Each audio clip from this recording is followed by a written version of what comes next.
Okay, we're good. Good up there? Awesome. Well, howdy. I assume you are all Aggies, looking at the looks on your faces as if you had exams this week or something, yes? Very good. We're glad you're here. I am Dr. Craig Rotter. My parents didn't name me that. They named me Craig Rotter. Doctor came from Texas A&M about, oh my goodness, about 11 years ago now. It's hard to believe. And I'm an Aggie as well. Graduated from Texas A&M 4 times. I do not recommend that at all. 3 is cool, 4 is overload, but why not, right? I'm from a small town originally called Poth, which is P-O-T-H, south of San Antonio. Has anybody heard of that? You have. Interesting. And I work in the Department of Residence Life here at Texas A&M, and so I've been doing that for 15 years now, and I work with students that live on campus, so about 12,000 students. I'm the Assistant Director of Academic Support Initiatives, and then I also am a lecturer in the Department of Agricultural Leadership Education and Communications, teaching leadership courses in particular for freshmen, and even with that, teaching particularly with one program called the Leadership Living Learning Community as one of the 2 courses that I'm teaching this semester, which is up to 90 freshmen. All living together in a residence hall here on the campus, and we are in our 11th year, so we'll be having a reunion in 2 years, in 2 weeks, celebrating our 10 years of students that have gone through the program. So it's an honor to be here with y'all tonight. Y'all are smiling, so I don't know what that means yet, but we will figure that out, and I'm glad to be with you. I give you 10 minutes to speak. I know you wanted to say things. Well, you said introduction. Okay, great. Well, then. That was my introduction. I like it. Okay, well, Craig, tell us a little bit about leadership. Let's hear your perspectives. Got it. Okay, so let's actually go to the topic. Why are you here? Not just to learn about where I'm from and stuff. Okay, so to me, leadership is a very elusive topic. Here we've been studying it for give or take about 100 years, give or take again. Definitely has changed in context as our times have changed. But to me, the most interesting thing about leadership is not so much where we've been, although those of us that are leadership scholars have looked at all of that literature. Some of it's very exciting, some of it is extremely boring, and have realized that we may honestly be living in some of the best times in human history. And that in this time, how we define both leader and leadership are very different than any time we've been in the past. And why is that is probably what some of you are wondering while you are still awake in here tonight. And one thing I would say is probably a lot of it has to do with a number of pieces. One is that I think you'll agree with this, we are at a place in time where we have much more information and knowledge readily available than we've ever had in history. You obviously carry more information with you and have access to it beyond anything we've ever seen.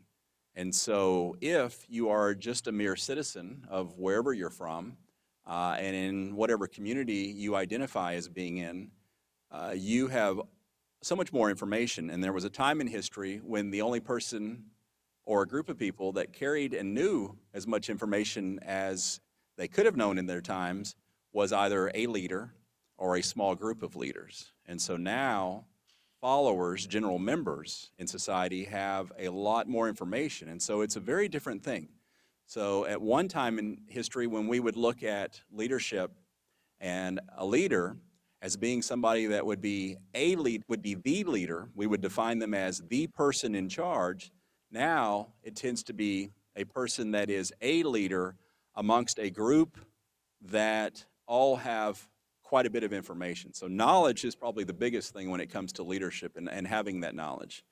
I think beyond that, a second piece of it probably has to do with the fact that we are much more inclusive than we have ever been in history, not in all cultures and not in all groups, but to think that in just 100 years, not even, in this country, which claims to be all about freedom, right, that women were not included in the mix of leaders at one time, and still to this day, we talk often about issues there that still are with us.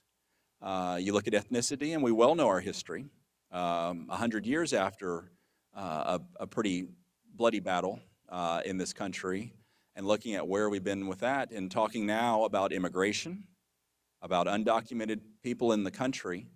And so the inclusivity piece is not there, but yet we are at a place greater than we've ever been in terms of inclusivity. So I look at the audience in this room right now, and I know a number of you are with the student organization Scola.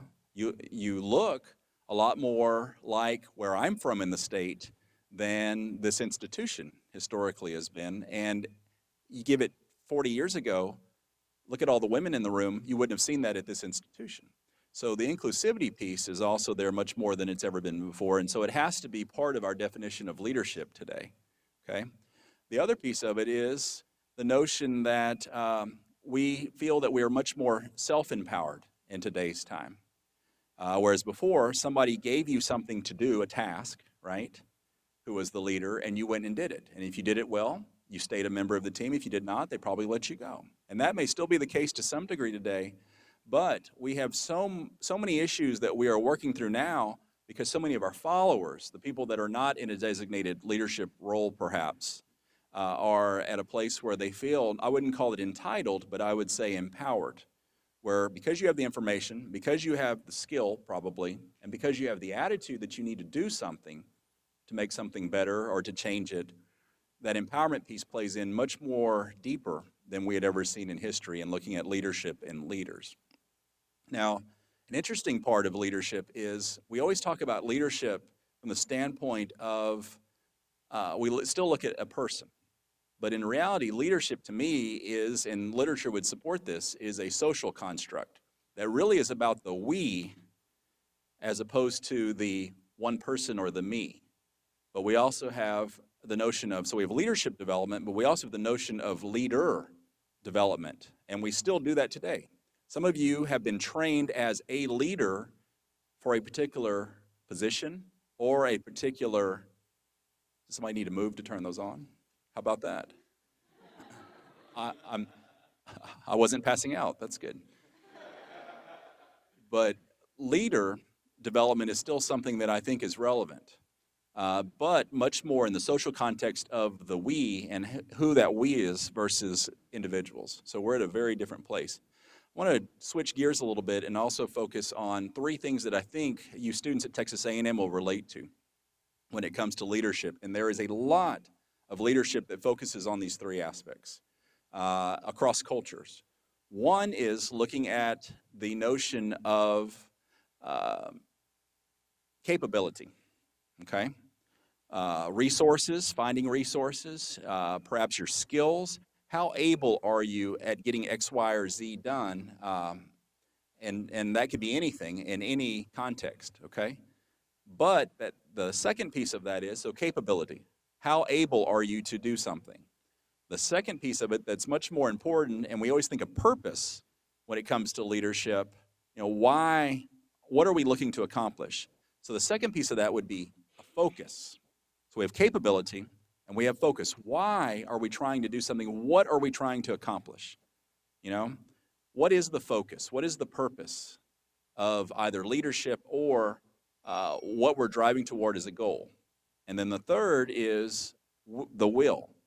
What is your motivation, your desire to either play a part in a group that's trying to make something happen, or sometimes you're that solo individual that has an idea or sees something that others may not see, and so then you're going to try to influence others and using your capability, using your focus, but then it's your desire and your motivation that really tends to get other people interested in whatever you're trying to make happen. So focus, capability, and will are very powerful, and throughout any culture, throughout any organization, I think you will often see, and I think you'd agree with some of the things you've witnessed probably here as a student at Texas A&M, that those are three very, very powerful pieces that can be applied both in leaders, but also in leadership, again, in that social construct of the we as opposed to the individual.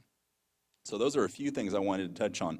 One last thing I want to close with, and just getting you thinking about the concept of leadership, is that at a university, we, especially one like Texas A&M, we talk a lot about leadership. It's a core value here, right?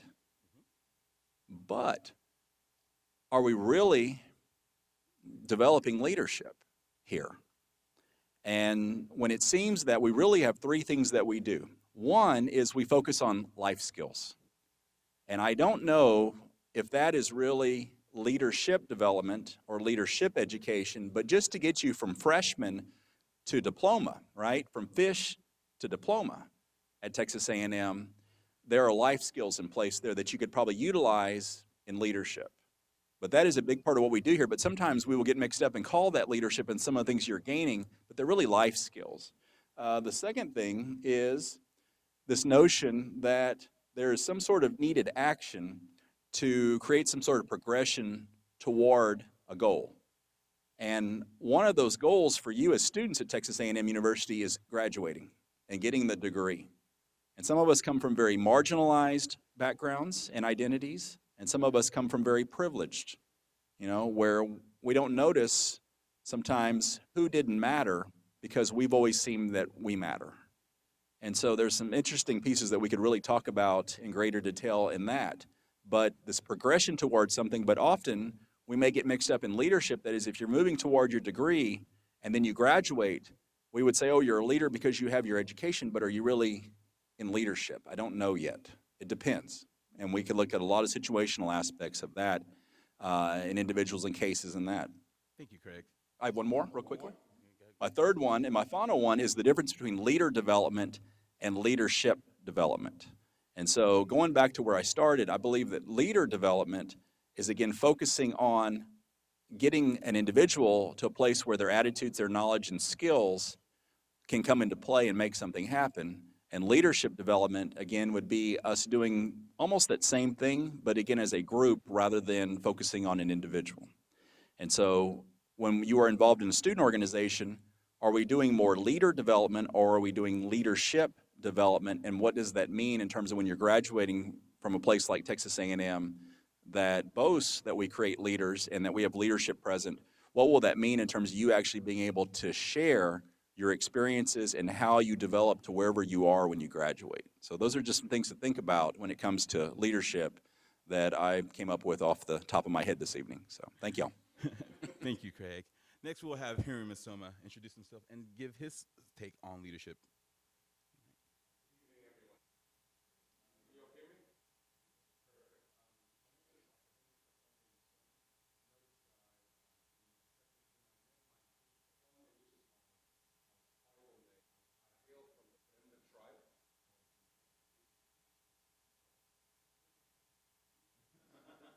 Can you hear me? Oh, perfect. Sorry. I'll start all over again. Howdy! Yes, yes, yes. Welcome to Texas A&M. Testing 1, 2. We're starting. My name is Dr. Henry Kasonde Musoma. I use my tribal name, Kasonde, because over the last, I'd say, 10 years, I have gone through a cultural renaissance. And what has happened for me, Dr. Rotter, is I'm excited about my origin. And because this was snuffed out during my education. So as part of my studies at TCU for my doctoral program, I looked at what I called the miseducation of a Bemba scholar. And I'm from the Bemba tribe. So my title of my work was called The Miseducation of a Bemba Scholar. My thoughts were that I was miseducated. And part of the reason why I said that I was miseducated is because I came out educated but uneducated. Because I didn't have an appreciation for my identity. So that's how come now if you receive an email from me, you will see that I'll state that my name is Henry Kasonde Musoma. Okay? And so I am from South Central Africa, for those of you that are wondering where this really cool accent comes from. It used to be better than this. When I met Dr. Rod, actually, just to give you a little bit of background on the both of us, we go way back, probably 1995. And he was a TA and I was an undergrad student. And so we've got a long-term relationship that we've known each other and we work together. But I started off in Zambia, was born there. My parents were both miners. They worked in a copper mine. And I went to private schools, and all my teachers were actually British and Irish. So I never had an African teacher up until I was in 7th grade. And so that was the beginning of my miseducation, because I viewed everyone that looked like me as incapable of teaching me. Okay? So then I said I was born in Zambia. Then I moved to the United States in 1996, August 18th. I remember the day that I got here. It was hot, and it was so hot, y'all. Um, I had somebody tell me that, whenever my mom actually taught us that whenever we fly, we have to dress up. I don't know, anybody have a parent that tells them that? You have to dress up when you fly? So I was in a suit. So you can imagine arriving in a suit on August 18th, 1996 at DFW Airport. I thought I left heaven and I went to hell. And a lot of people said, "You're African, you can live with this." I'm like, "No, sir. This is hot." Okay? So that's a little bit about me. I have 5 brothers and sisters, and I'm proud to tell you today that I just had a nephew that was born yesterday, and his name is Kasonde, which makes me really, really happy. That's the first time that somebody's been named after me, and I'm super grateful for that. If you're a praying person, keep him in your prayers because he's in NICU still. Anyway, leadership, um, leadership. I'll quote Maya Angelou in a quote that is on a stamp now. The bird does not sing because it has the answer. The bird sings because it has a song. The bird does not sing because it has an answer. The bird sings because it has a song. So the first question I have for all of you is, what is your song? I'm on the edge, the edge, the edge, the edge, the edge, the edge, the edge. I'm working hard at sitting and talking, Dr. Rada. This is so difficult for me. It is so counterintuitive for me. So here we go. The bird does not sing because it has an answer. The bird sings because it has a song. So do you have a song? So what is leadership to me? Leadership is the capacity to ask potent questions. Leadership is the capacity to ask potent questions. Is it possible that you and I have lost our capacity to lead because we come across as those that bring answers rather than those that bring questions? The bird does not sing because it has an answer. The bird sings because it has a song. Is that me? The bird sings because it has a song. So then the other point I want to talk about leadership with you all about is that leadership is consequential. Leadership is consequential. I come from a country that is only about 13 million people. Oh, are you on right there? Oh, I come from a country that has got 13 million people. And right now, my country is going through perhaps the largest energy crisis that we've ever had in Zambia. We are load shedding. Electricity is only being available 8 hours a day, and it's erratic. So I was just in Africa about 3 weeks ago, and I tried to get some clothes tailor-made, and because it's very inexpensive to do that there. And the lady that I hired to do this work showed up at the airport the day I was leaving and said she couldn't make the suits because of the power crisis. So it is affecting the small business person. I live in a country that has been subsidizing corporations, mega corporations with their energy supply, and yet charging the nation's people market value for their electricity. Does that make sense? Leadership is consequential. Number 2, leadership is transactional. You and I are transacting all the time. Right now in this room, I can feel and sense the transaction that is taking place by looking at some of y'all's faces. There's people that are in here like this, and there's some of you that have had such a hard face, in terms of the stare that you could freak out a baby. So leadership is transactional. So the question that follows from there is, are you broke? Because where there's transaction or where there's exchange, transacting, there has to be some form of, let me borrow Johnny Manziel's thing. Make it rain, baby, make it rain, right? So as a leader, are you broke? And I'm not talking about money. So I'll transition to the third piece, which is leadership is relational, okay? And it's about relationship. You cannot lead without being in relationship. And I'll give you an example. I've been married to my wife for 12 years, going on to 13. And what has happened over those 12 years is that we've started to really know each other so well that I don't have to say stuff sometimes. She just senses from my look. Therefore, we are transacting even when there's no words exchanged. So it is relational. Then the last piece that I'd like to offer to you tonight in terms of leadership is that leadership is a humble enterprise. Leadership is a humble enterprise. So he who is humble can never be humiliated. Let me say this for gender neutrality's sake. She who is humble can never be humiliated. Is it possible that in our ability to lose our capacity to ask, in our not being able to ask questions, we have lost our ability to lead because whenever you think you have answers to all issues, you lose your humility. And when you lose your humility, you lose your sense of gratitude. And when you lose your sense of gratitude, you lose your sense of curiosity. And so with those things, I'd like to just tell you that leadership really is an art.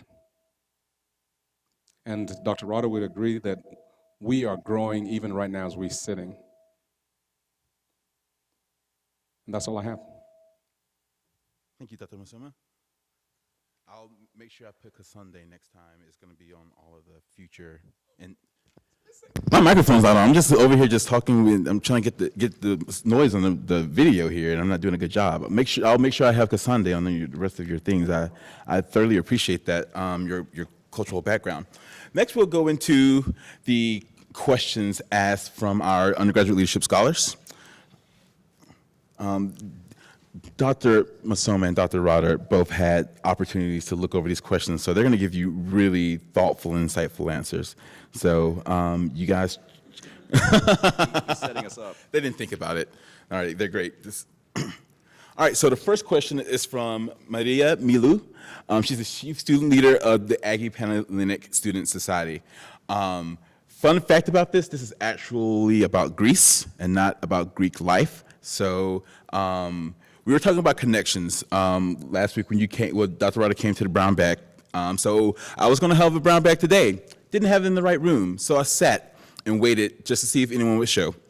Maria actually showed up. When she showed up, the person who was sitting in front of her was actually the only other person in her organization. No clue. It was fun, and so I got to tell her all about that. So it was kind of interesting that happened. So her question: do you believe that our leadership skills become part of our personality after we've been taught them, or do we have to consciously recall them in order to use them?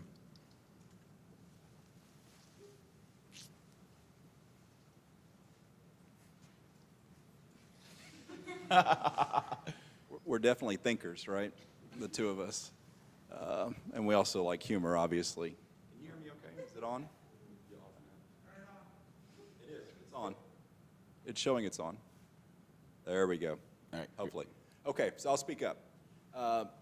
Do you believe that our leadership skills become part of our personality after we've been taught them, our leadership skills? Or do we have to consciously recall, I assume that them as our leadership skills in order to use them?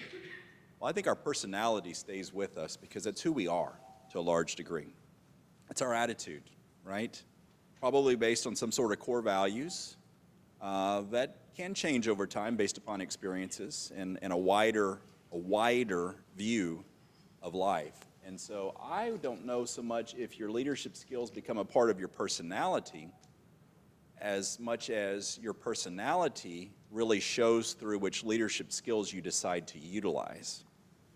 Because I think the personality piece ought to be the bigger part of it. Who you are and your identities, plural, at any given time. And you probably would agree that at any time that you are doing something, you're probably looking at who's around you. If you're interacting with family, you probably are in a very different place depending on who you are and where you are in everyone's eyes there. If you're in a student organization, I know when Henry and I are in a classroom, we're very different than when the two of us are just sitting having a conversation. But we're always utilizing our leadership skills because those are the skills we have, period, right? So I would argue that, do you believe that our leadership skills become a part of our personality? I honestly believe that it's contextual and situational, but I also believe that we will recall our leadership skills as they are needed, but our personality will probably stay pretty constant. When I think of personality, I think of the struggles that some of us have when we enter into a place where, I'll give you an example. In African culture, when we celebrate, right? Like when I go to graduation at A&M, I'm surprised at the civility of your parents. Because they're not as crazy as I expect them to be, you know? Because in Africa, when we celebrate, you want to hear it? That's what your mother would do, right? And it's loud. So you just think about this, you know? And so I think of personality, I think of all the different things that we all bring to the table. And I think there's a danger in us believing that the things that Dr. Rotter and I would teach you would change your personality and who you are at the core. That makes sense? That there's something that is unique about you. You know, if you're from East Texas, you've got that East Texas thing going on, you know, and I mean, no matter how many PhDs you have, you've got that East Texas thing going on. You know what I'm talking about, right? And if you're from Africa like me, you know, you're the guy who goes to a restaurant and they serve you chicken and you're crunching those bones and people are looking at you like you're a barbarian and you're like, oh, sorry, I forgot I was here, you know. So there's something, there's something that is deep-seated in us, and I think that's important for us in this conversation. It's a good question. That this speaks to the issues that Dr. Rotter raised earlier about inclusivity. I think if we depart from a place where we say that leadership is going to shape people's personalities, we lose the richness that is brought to the table by the leaders. I think what leadership does is that it allows for me to order and organize my personality in a way that is packaged well for me to be effective to make change. Yeah. Thank you. All right. The next question comes from Jennifer Rangel. She's the conference director of the Student Conference of Latino Affairs, and their whole organization is sitting over here as well. How do you effectively lead a team with different cultural values? I'll take that one first. Okay, y'all say this after me. Umuelo. Meo.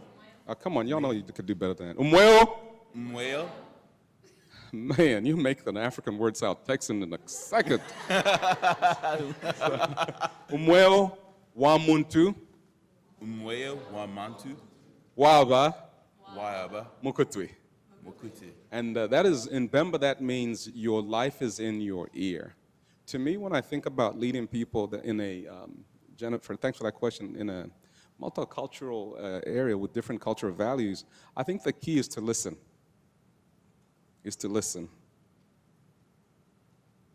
You know, because when you listen, and you know, you listen with your eyes, you listen with your ears, right? And then you listen with your touch. I think when we listen, we dig deep into the soul of the people that we're with. You know, ladies, you've been on a date before, right? And then you're at this date, and this guy is talking about every trophy he's ever won since he was in second grade. Then in second grade, I won gym class, and my mom took me to buy ice cream. Then in third grade, I did this. By the time it gets to sixth grade, you've made up your mind. Actually, not even sixth grade, second grade, you're saying, this is the last date I'm having with this joker, right? And the point of that is you never listened. But when you and I really, truly are faithful in the moment, and we are listening to people, it's not the question of different cultural values almost starts to disappear. And I believe that's why you and I have such a great friendship. I'll say friendship is because over the years, we've listened to each other's stories and honored each other's stories. Would you agree? I think I like the listening piece, and I absolutely agree with Henry on this. I think the one thing that you need to also look at is where are the hearts of the people that you're working with, because there may be a very different translation of what you're trying to accomplish based on culture, based on experiences, based on personal goals that may have nothing to do with culture or any other factor other than just who that person is, going back to personality and something that they want to see happen as them in their eyes and in their time. But to me, the most important piece of that is the word effective in this question. What does it mean to be effective when you're working with a group of people that are very different than you? And I challenge students often on this campus because I think the greatest skill set that you could have is being able to work with people that are very different than you. If you die at 75 years of age and you always were around the same type of people, did you live? And if you always are with a group of people that are similar than you and you're leading that group, is it too easy? Because I believe that in this century and any time in the future, those that will actually be leading, even if they are not in leadership positions, and making change effectively, which in some cases may just be followership that's stepping up because they've had enough. Interesting this year that we have some candidates that have never been into politics in looking at the presidency of a country. And this has happened in other countries, but it's interesting this year in particular that they're winning in the polls right now because where are the hearts of the people? And even if they may not be good candidates for president, their message is reigning in the hearts of a lot of people because of the fact that they are coming across as having similarities in how they see the world from a number of the people that are at least speaking up. There may be a lot of people that disagree entirely and looking at them like they're crazy because of what they're doing. Again, because, but we're not hearing the voices yet in that process. But effective leadership to me in working with a team that has different cultural values really most importantly would be to find out, and the listening is an aspect of that, but find out what would everyone in the group deem as personally deem as a success. And as we got somewhere, but it may not be the ultimate goal because you are listening to the different concepts, the different paradigms, the different visions. And so we may not get as far together as we could have done it alone, but we may get to a place that is better because we did it together. And we did incorporate as many different views. And so, often with Aggies in particular, I'll say, in leadership, it may not be that we know what needs to happen or what we need to do, but we will step up. And no matter what we do, the fact that we do it together in a very inclusive mindset, the Aggies, we are the Aggies are we, is of much more value and probably will be a memory when you are 70 or 75 than you would have if you were just charging ahead for the sake of making something happen and you were really doing it alone or with one view. So great question. Actually, you bring something up, Dr. Rod, I appreciate you. Yeah, so listening, thank you for saying that. And there's 4 pieces that Cornel West offers. Some of you are sitting there going, oh gosh, I haven't figured out. He's a liberal, he's quoting Cornel West. Please don't put me in a box, I'm not dead. There's 4 pieces that he identifies. The number one, he talks about discernment, that as a leader you need to have discernment. It's the capacity to understand the complexities of the world. So avoiding making simplistic conclusions from simple data. Does that make sense? So you have to have discernment. Number 2, you have to have the ability to connect. And it's ability to connect with anxieties and the frustrations of those that you lead, okay, right? And then number 3, you have to track your own hypocrisy, because all of us have an element of hypocrisy. Then the last piece is that you have to galvanize your people and energize them, so you have to give them hope, And so I love what Dr. Rotter just said, where are their hearts? Can you pull their hearts? Can you see where they're hurt the most? One of the things I found interesting sometimes is, when I'm talking to some of my colleagues here and I'm sharing deeply about something that is happening at home in Africa, and right after I finish talking to somebody about something that's really hurting my feelings in Africa, they'll say stuff, you want to go out to eat? You know what I'm talking about? You just told somebody like your grandma's dying or something, and then they're like, so what do you want to go eat? You're like, you didn't connect to my heart, you missed it, so. Thank you. All right. The next question we have is from Dylan Sechrist. He is the social coordinator for the Aggie Recruitment Committee. He asked, when did you discover you had a talent for leadership? I hope everyone saw Craig's face when I finished that question. It was so smug. All right. Some of you will appreciate this, especially if you're in honors. Probably, I was a very shy child to the point, and I may honestly be on a continuum of autism somewhere there, but was never tested. But I didn't talk till I was 4. And so when I was going to school for the first time in kindergarten, I was so introverted and so shy. Had lots of thoughts, obviously, and looking at some of your faces, you're connecting to this commentary. I was just myself, only child at the time, didn't have a sibling until I was 8. And with that in mind, you can imagine what I observed and absorbed in being a quiet individual. But it's interesting now to think, I wonder if they had tested me where I would have been at the time. And I think all of us have some aspect of us that is quiet, although there are some people I know that you would never know that. But I think the listening and the observing of people in my family and of the people that drove me crazy even at a young age, because they were so extroverted and so me in my mind, was very disturbing, and even at an early age. And so I think an increased sensitivity in me occurred at an early age because of, again, where I was as in my personality and in my behavior patterns.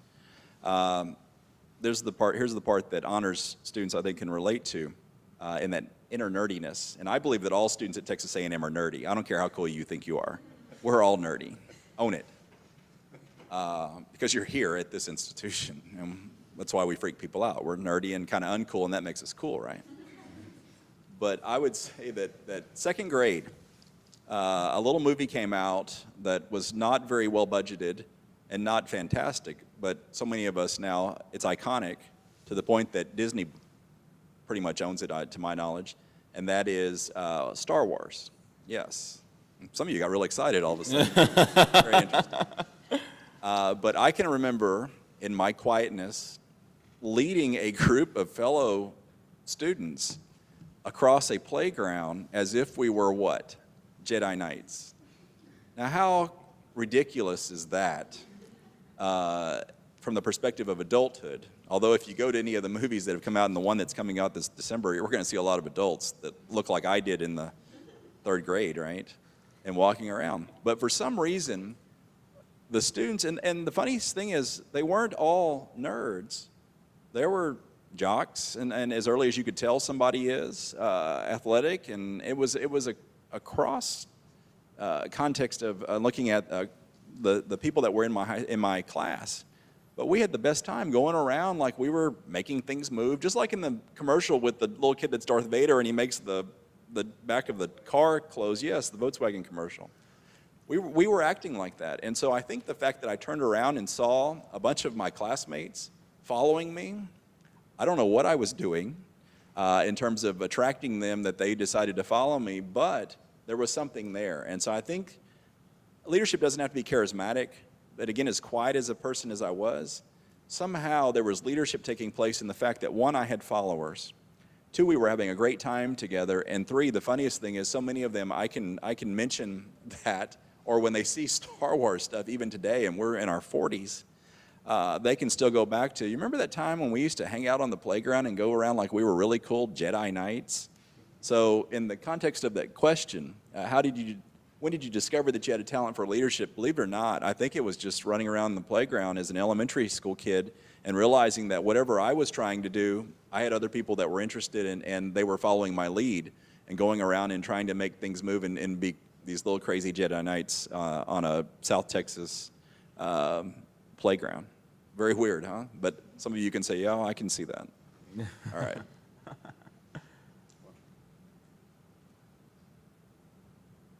The question itself is somewhat problematic because to say that when they call leadership a talent, it's a little bit, that's not job security for us, Dr. Rotter.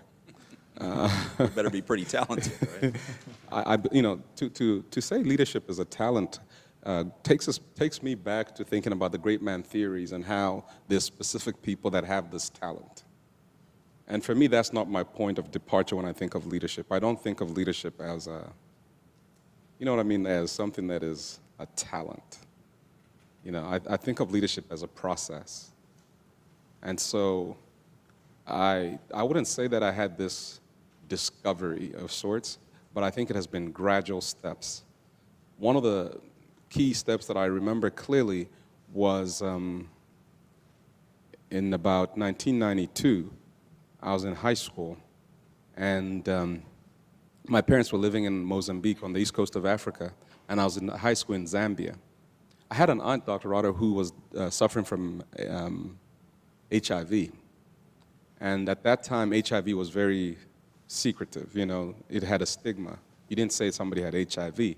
So I went to Mozambique on a vacation because I went to boarding school to my parents' home. Then when I got back to Zambia, my home country, my uncle picked me up from the airport, and he said, "Henry, you're so lucky. Your aunt almost died. You're lucky to find her." This woman lived in my house. She was my dad's youngest sister, and she pretty much raised us and lived with us. So she was dear and very dear to my heart. Anyway, so I get in the house. This house is probably about an 800, 900 square foot home. And y'all, it took this woman 3 hours to come out of her room to come and greet me. Because in my culture, you don't go to the master bedroom as a guest. Please don't be weirded out. You all have weird things y'all do too. We don't, the master bedroom is almost somewhat sacred. You just don't walk in. So you wait for somebody to come out. So she came out 2-3 hours later, and I'll never forget that day. I saw her face. It was just like a skeleton, and it was just hair on this body. And it took everything in me not to just lose it, you know, like looking at her. But I thought about the words my uncle said that I was lucky. Anyway, let me speed it up. So the next day we go, and I'm supposed to start school Sunday, boarding school.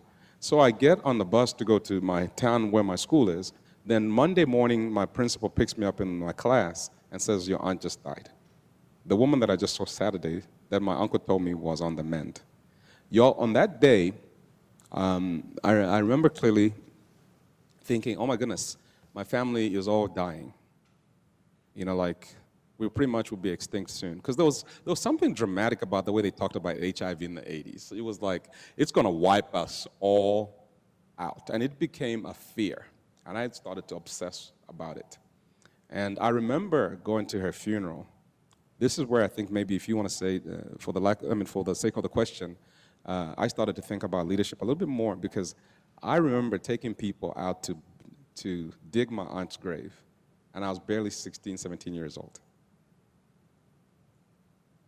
And that afternoon of her funeral, I remember looking into the casket and not shedding a tear. Something in me just clicked and said, you've got to be strong.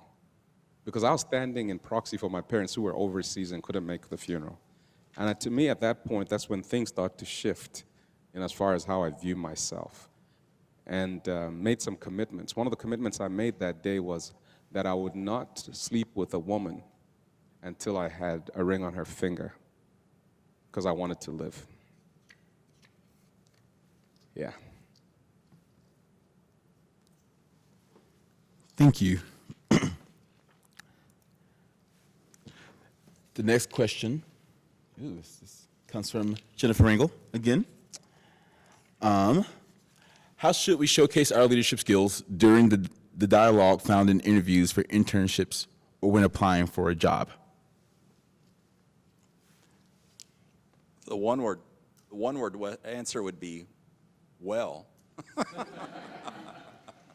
Otherwise, they're not going to hire you. They're going to pick somebody else that they thought did it better than you did. So that's kind of the easy answer. What do you think, Henry? Notice we both have doctorates, right? That's what we usually do. Hey, what do you think, man? We call this pedagogical processes. What do you do? How do you show? You know, you can't manage what you can't measure. You know, some people argue with that.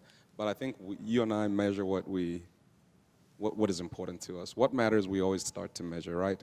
And so I believe that, you know, it is important for you to quantify, you know, not just to talk in terms of, I did this at Texas A&M. In your example, Jennifer, Ms. Rangel, I've seen you work with lots of students. I've seen you do things that are pretty amazing.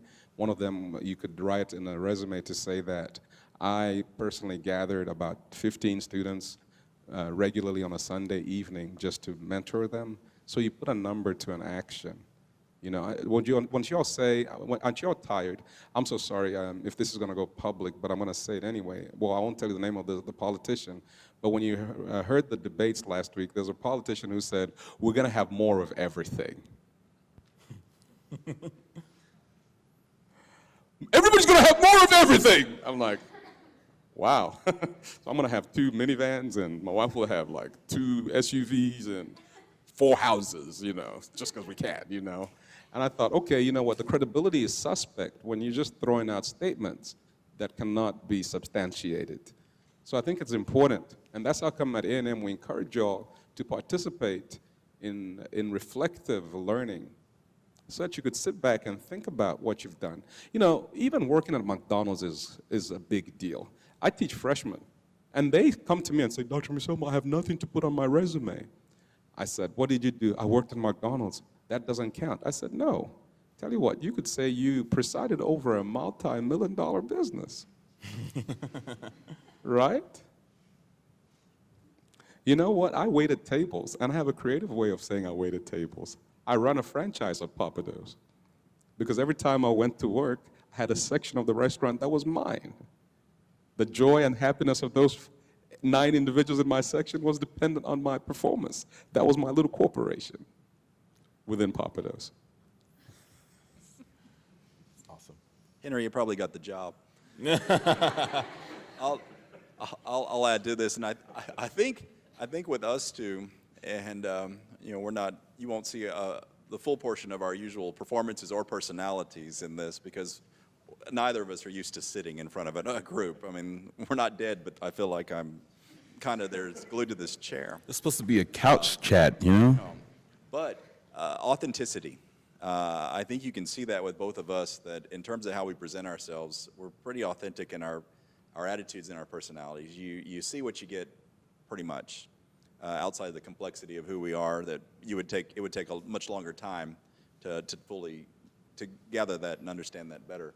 But I think when you come in front of a person or people in a panel, perhaps in an interview, or a phone interview even where they're listening to you, I think that people reading your authenticity is of great value because there may be a trust piece there that could be established, or even more so, they get a better sense of just who you are as a person. So most importantly, I think in a lot of cases, they're looking at skills, and yes, they're looking at capabilities, but they're really looking for fit. And hopefully not in a way that's discriminatory, hopefully in a way that, again, is much more inclusive and trying to widen the group that they have working together for the sake of life and understanding and where we can be with much more diversity in thought and action. But they're looking for somebody that is somebody that they could get to know. And so there's credibility and there's authenticity. And those are 2 different things. Authenticity to me is you being who you are as best you can be in the context of what they're looking for. Credibility is that you have the skill sets. And we have people that are very authentic, but when it comes to leadership, there's no credibility. They're who they are. You know who they are. But in terms of getting stuff done, no, they're not those people. On the other hand, you have people that are very credible, and they are so fake that you never really get to know them. Neither of those is the best place to be. Hopefully you have the skill sets you can demonstrate and quantify, like Henry was saying, in terms of what's on your resume, and you can articulate and share some examples through your life adventures here at Texas A&M that would be worthwhile, whether you worked in a McDonald's or mowed grass in yards or anything that you did. You know, you may have always just been a member of an organization, but if you can show that in that you brought something to the table that made something happen, there's authenticity in that, and there's probably an increased level of credibility. So credibility and authenticity, I think, are really what you can probably demonstrate best. That would more than likely, you're trying to get them to yes. Whoever they are, you want them to say yes as opposed to not this time or not this person. And you can't control for any of that. That's up to them. But you can certainly control for what you bring to the table as whoever you are most of the time. Just a quick add-on to what you're saying. For those of us that are immigrants or from non-Western societies, it is difficult to sell ourselves because it's countercultural. You know? And so I would encourage you to, you know what I mean? Because I remember the first time I went to Washington, D.C. with one of our friends, I was about to say his name, and he and I were both looking for work. I remember standing in a big conference room in Washington, D.C., and this fella stands up and just says to the room, I'm very highly educated, and I went to Texas A&M, and some of y'all will hire me in here, just like that. And I'm sitting there just disgusted, you know, because my cultural perspective does not allow for me to self-sell, you know. But then guess what? He got the job. And guess who remained unemployed?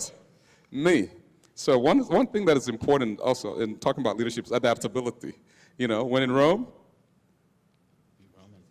there's a Romans do it. So guess what? I had to learn. My first resume, I wish I kept it, was so thin because I just couldn't. I just couldn't. Dr. Chris Townsend was like, Henry, you're going to have to put it down. No, I can't, ma'am. This sounds arrogant. No, you're going to have to put it down. They'll never know. Guess what? I learned. So if you see my resume, it's got some numbers up in there, right? Screaming right at you. 45,000 students I've impacted for the last 400 years. That's ancient leadership. All right, thank you. Next, we're going to have questions from the audience. If anyone who wants to come and ask a question to Dr. Rotter and Dr. Musoma, please come up to the lovely microphone in the center of the room and ask a question. When you come up, please give your name, your major, and your graduation year. Feel free to yell as well.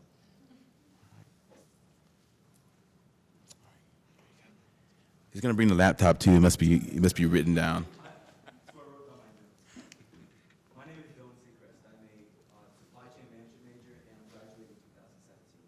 Dr. Musoma, I have a question for you. You said you learned three things about leadership. Leadership is consequential, transactional, and relational. Did you have a mentor, somebody that taught you this, or was it something that you learned by yourself through your actions? You know what? It's amazing. Every day, I'm actually more and more humbled. There's people that are mentoring me that I don't even recognize that they're mentoring me until later. That's what's amazing about life. You know what I'm saying? I did not even realize that my father was one of my most significant mentors, you know, until recently. And it was so humbling. You know, some of us come maybe from families where maybe your parents are not very educated, and so you come to college, you meet Dr. Musoma and Dr. Rotter, and all of a sudden you disqualify your parents and your past, okay? And then you just are impressed with these people. Then one day you go home, and you're talking to your dad or your mom, and they say something to you, and you're like, man, they're deep. Anybody had that happen? Let's just be honest, you know? You're like, dang. You know, as my friend and I used to say, he was from South Texas, hot dog, hallelujah. They're deep. And you're sitting there going, wow, my father was my mentor. And it's humbling. So to answer your question, I've had several mentors. One of them is sitting right next to me. Dr. Townsend, Dr. Rosser, Dr. Joe, famously known here, General Van Osteen, my wife. Tell you why my wife is my mentor. Maybe you're curious, right? Are you? Yes, sir. So, I was speaking at TCU to the big conference, and after I finished, Dr. Rotter, I got one of the biggest ovations I've ever received. Guess who the only person that was still seated in the room was? My wife. And I said, by gosh, you're going to give me an ovation whether you like it or not. I'm thinking in my head. And she, after I walked up to her, Dr. Rotter, you know what she told me? She said, that was very arrogant. She said, you spoke from a place of arrogance. And that's mentorship. So yes, several people know. I would be a liar if I said everything that has happened because I'm just the super brilliant self-made man. I am not.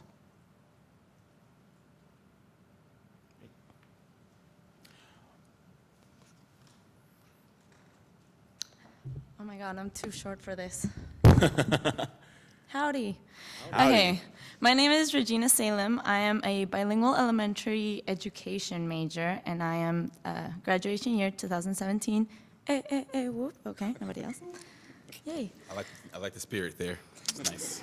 I'm an extrovert, in case y'all didn't see. Okay, what would both of you suggest as the best approach to get the leadership message across to young children in a relatable and simplistic way where they can start building those leadership skills from such a young age?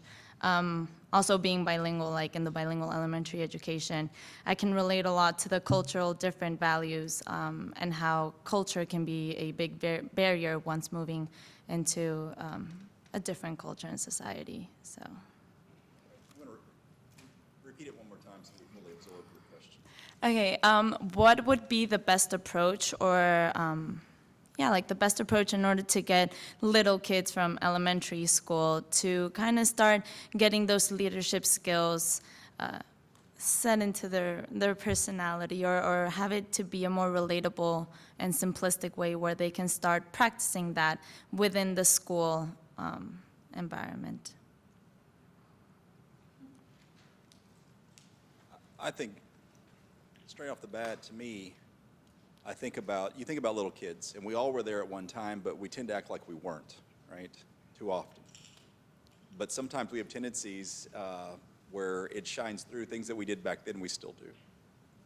And I think some of the best times is when we can be kids at heart as adults for just a few minutes, and it's just fun, right?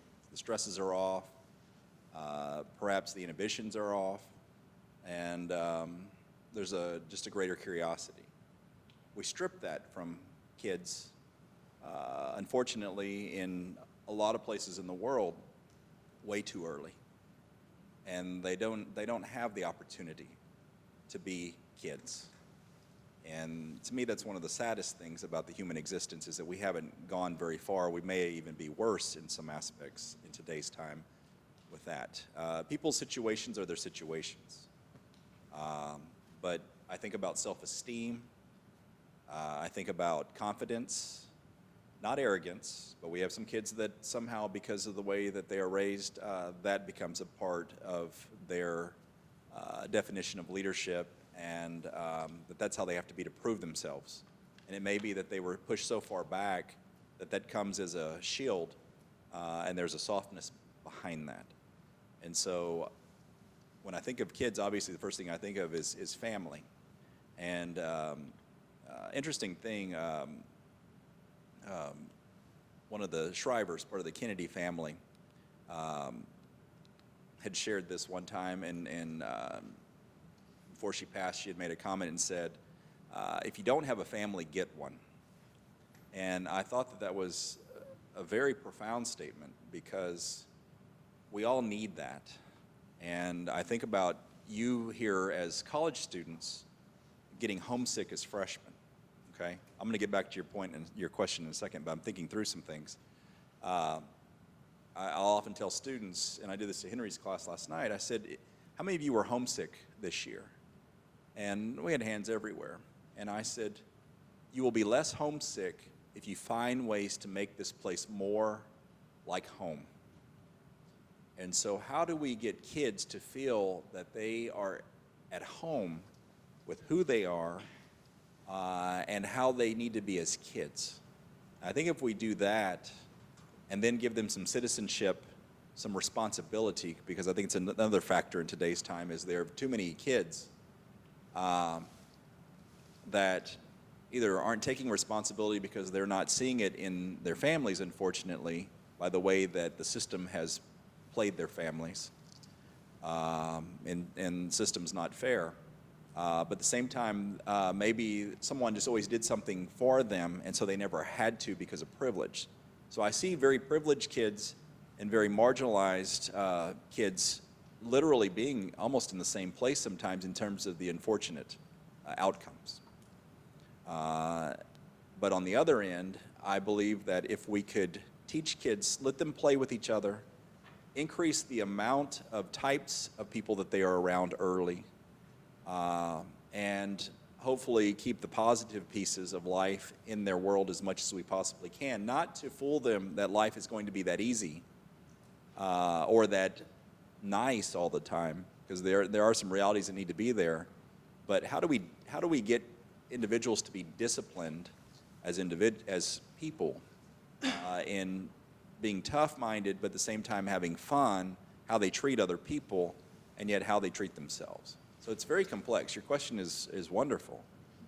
But from the standpoint of a child, or children, plural, where are we teaching them aspects of leadership that are relational, which is a big part of my vocabulary with leadership as well, the relational aspects of it through my education and my experiences. But also, where are they in terms of the context of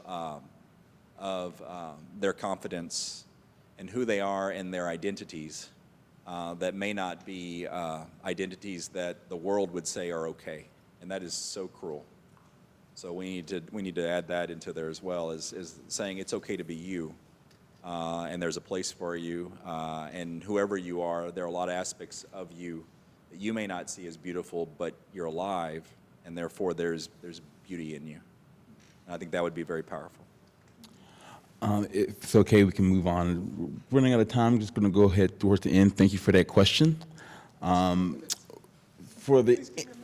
Okay, I'll give you a minute. You'll get a minute, but don't make me.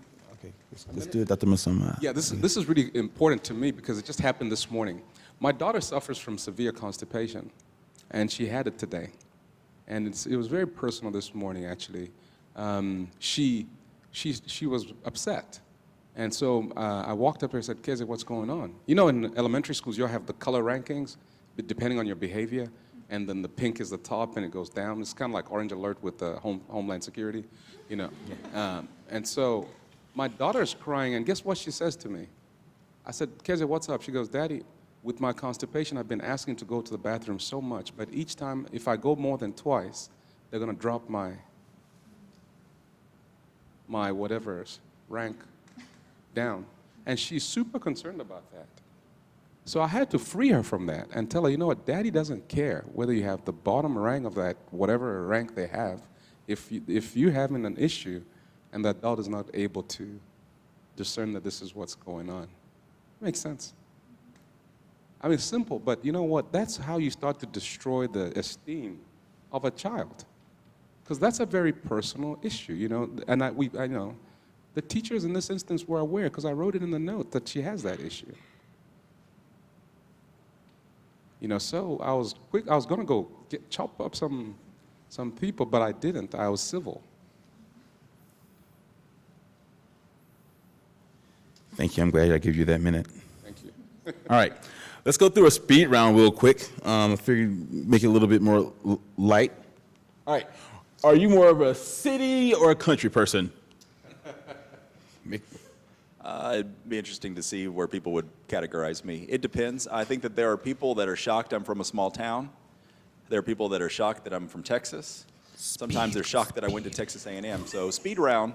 Yeah. One or two. I would say it really depends. I'll stick to that because who's all judging? right. This was just. Judging Come on, Dr. Rado, we're not running for office. Answer the question. I like both. Give a population size. What population of the city would you like? This is too much. I still get lost at the Walmart in College Station. So I would say this is probably the best I can do. Smaller than College I love visiting Station. the city. I don't. All right. What about you, Dr. Musoma? City. All right. What color best describes your personality? Too complicated? What about you, Dr. Musoma? Orange. My socks. I'll stick close to that and say yellow. Okay. If you could combine two animals, which would you choose? Let's get your creativity out here. What's going on? Let's two animals. You didn't prepare me for this. I'm not prepared for this. Okay, yes. Yes, I just saw a leopard for the first time. It is elegant, and it doesn't mind being alone. So I'd pick a leopard. And then honey badger. Because it's ruthless. Because it doesn't mind going in hard places. I'll say a peacock and a horse, because if it ran by, you'd go, what the hell is that? All right, if a movie was made about your life, who would you want to play you? Henry Musoma. That is so racist.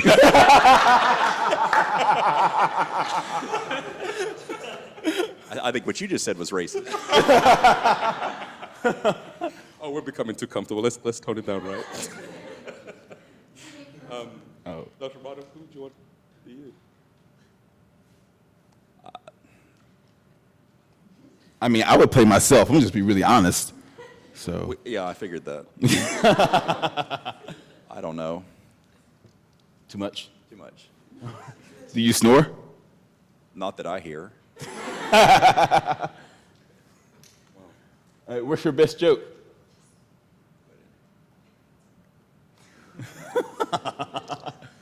You weren't. I was trying to catch him off guard. I think I. Joke, my best joke. I don't think this is really an appropriate question to ask somebody in a academic institution. I mean, I can go to the next one. Yes, please. Do it yourself or call an expert. Depends on what it is, but most of the time I'll probably would call an expert, because if it's do it yourself, it's probably something I don't know what to do with. So Yeah. I'll call somebody and get it done faster. Do it yourself. Awesome. All right, so we would like to thank you for speaking to us at this first colloquium for ACVC.